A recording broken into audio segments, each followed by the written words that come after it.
It's always nice to take a vacation somewhere warm, especially if it comes after the stress of planning your wedding for months. And this morning, we've got some ideas on how to tackle planning the perfect honeymoon. Mekki Kosin joins me now. Where should brides start? Well, they should come to a travel agency to start with. I would suggest at least 9 months before the wedding if they know it that far in advance. And they should tell us what their wishes are, what they would like to do on their honeymoon, and then we can try to fulfill those wishes. What is the most popular place or things that people have liked to do on their honeymoon? Especially in the winter time for fall and winter weddings, even spring weddings, the Riviera Maya is very much desired, and it's a very easy way to get there. We have a charter flight from St. Louis that gets you there almost any day of the week and for any duration, and there are lots and lots of good resorts down there that you can stay at and that you can get pampered. Now, after you come to a travel agency, are there certain things that you should remember when booking a honeymoon? Well, you leave it up to us for the most part. That's why you need to come to a travel agent, because then you don't have to worry about it. You can mark that one off your checklist.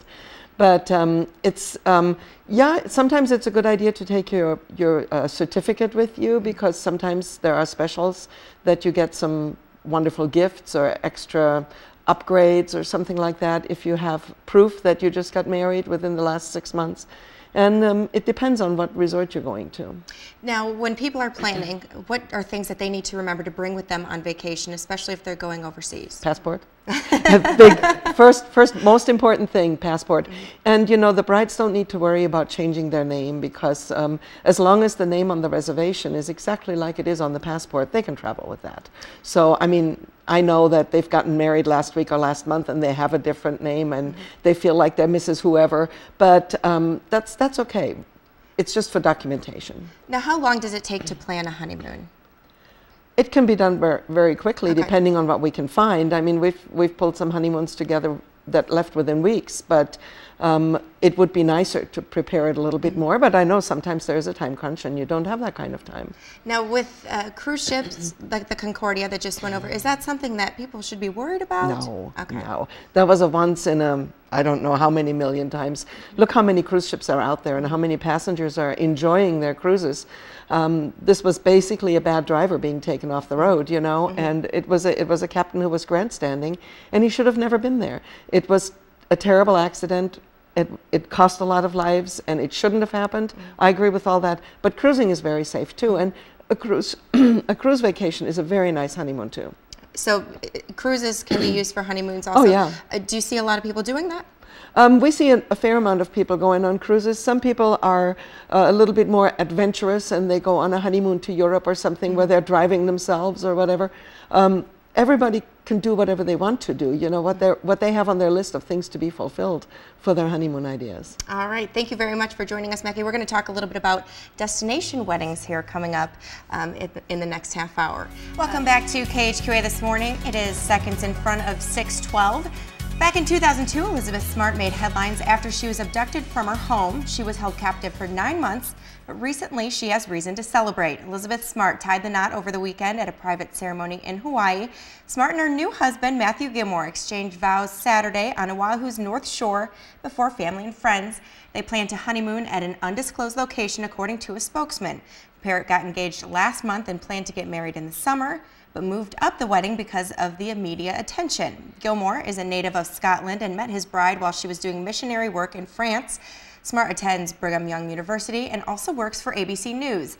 She made headlines back in 2002 when she was kidnapped from her Salt Lake home at the age of 14 and was held captive for 9 months. Her kidnapping stunned the nation, and the media covered the months-long search to find her. Authorities rescued Smart when she, her captor, and his wife were spotted wandering in Sandy, Utah in March of 2003. Smart described the ordeal as my 9 months in hell during court testimony 2 years ago.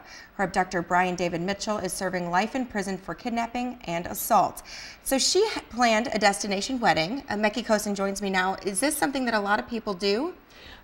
We've seen a fair number of destination weddings in the last couple of years. Yeah, it's something exciting. You can start your wedding and your honeymoon immediately, and you don't have to fly somewhere after the wedding and all this kind of thing. We have had wedding groups that were large. I mean, where many family members came along, and we've had wedding groups that were very small, you know, just maybe a witness or two. But the same thing goes with as with honeymoons. Come to a travel agent, talk to us. We can take that worry and that work out of your mind and out of your hands, and you don't have to do anything but prepare what you want to prepare. What should people prepare? What's the most important things to remember when planning a destination wedding? Well, come to a travel agent early enough because we know which countries or which destinations will offer weddings. Some resorts even offer free weddings. So, I mean, you know, it's just, we know those things, you might not. We can give you some advice in that regard. Make sure you have all your documentation. Different countries require different things for the wedding. For instance, you have to be there 3 days before, 5 days before, something like that. We would know which kind of regulation there is for the destination that you want to go to. And then we would also know what kind of paperwork you need to have. Some require blood tests that they be taken there at the location. Others just require that paperwork be sent in a certain amount of time before you want to go there. We can set up all these kind of things. The bride can be as involved in the wedding as she wants to be, or as uninvolved. We will deal with a wedding coordinator at the resort, and then that wedding coordinator can either work with the bride about the color of the flowers and the silverware on the table and all these kind of things, or they can leave it totally up to us. Now, we were talking earlier, when you want to plan a honeymoon, you should start 9 months beforehand. How soon should you start your wedding planning if you're going somewhere At else? least that, yeah, I would say at least that much in front too, but we have pulled weddings together in a rather quick time too. So I'm not trying to say if you're planning a wedding in less than 9 months, you can't do it. Of course you can do it. We can always do it. But if you're planning it longer in advance, you get the time, you get the beach location where you want to have your wedding, because once those spots are spoken for, then you may have to be flexible. But if you plan it early enough, then we can choose and everything is wide open, and then you get your slots that you want. We've heard about scuba weddings, crazy weddings. What's the craziest wedding that you've planned, destination wedding? We haven't planned any crazy weddings like that. I'm sorry to say, people here are a little bit less crazy, I guess. No, but we've planned many beach weddings and barefoot weddings, and you know, it's just wonderful to be able to help a bride take that worry out of her mind and take that work away from her, because there is enough going on. I mean, she needs to send invitations out or at least announcements or whatever, and she has plenty of other things to do.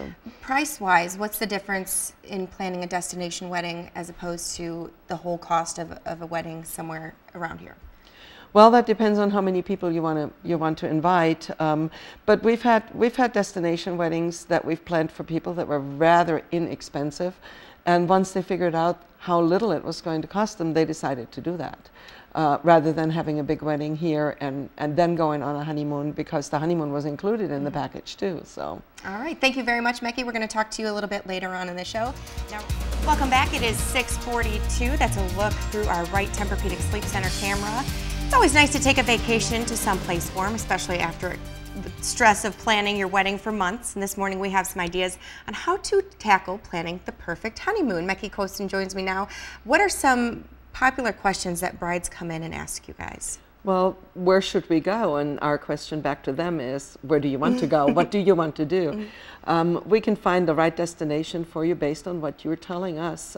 If you want to go skiing, or if you want to go scuba diving, or if you want to go on that big trip to Europe, or on a cruise to some specific island, we can probably fulfill that.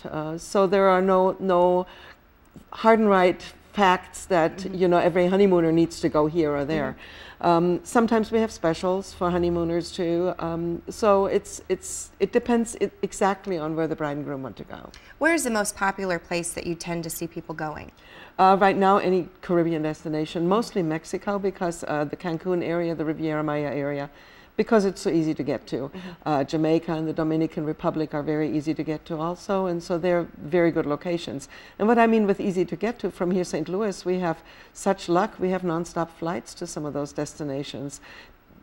That beats airport hopping by a long shot, you know, when you get on the plane and 2 or 3 hours later you're there.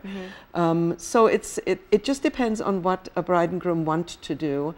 And you know, we can also help them set up a bridal registry before their wedding, so they can include that in their invitations, because today's couples, they don't need blenders and all this kind of stuff. They mostly have that already.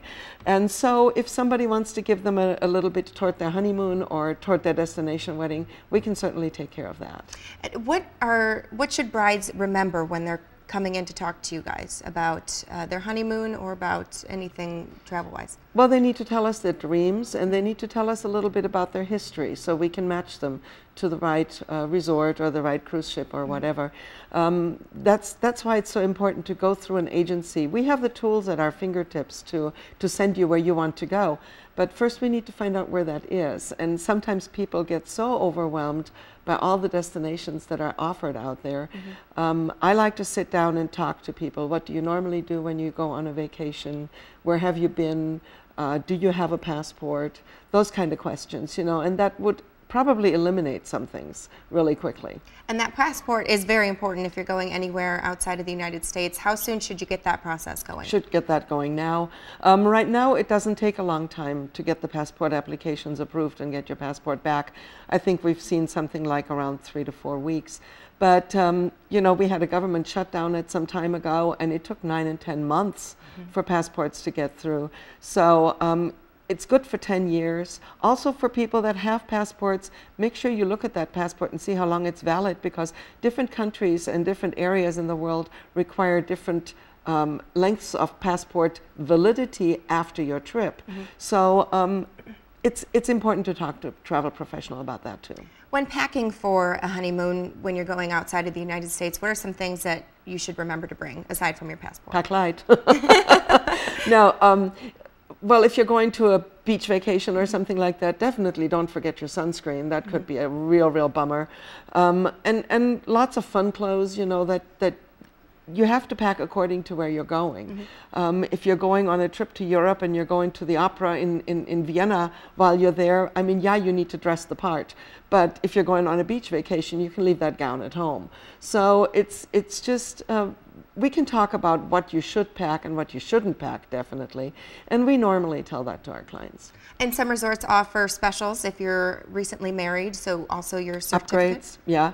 Yeah, bring your certificate when you're going on a honeymoon. For some resorts, they offer either gifts or they offer upgrades or something like that, or a romantic dinner on the beach or something like that, you know. And if you can get that just by showing your certificate, well, I'd bring that thing. And how soon should you start planning your honeymoon? I would say plan it about 9 months in advance at least. Talk to us and see what we can do. Within 11 months of a trip, we normally have real figures and real times and real ideas of what's going on. And, you know, buy travel insurance, because on some vacations with some of our tour companies, if the price goes down, you get the money back. So you haven't lost anything. Is there a certain time of the year that you should travel that prices may be a little bit lower than others? Well, in the off seasons, and the off seasons for the Caribbean is the hurricane season. You're taking your risks there. You're taking your risks there. But you know, we haven't really had any hurricanes the last couple of years. So people that booked during that season, they were good. Of course, when there's demand and supply, that's what regulates the prices. And when people are on vacation or have a chance to go on vacation around holidays, for instance, well, yeah, the prices go up because everybody wants it then. All right, thank you very much for joining us this morning, Thank Becky. you.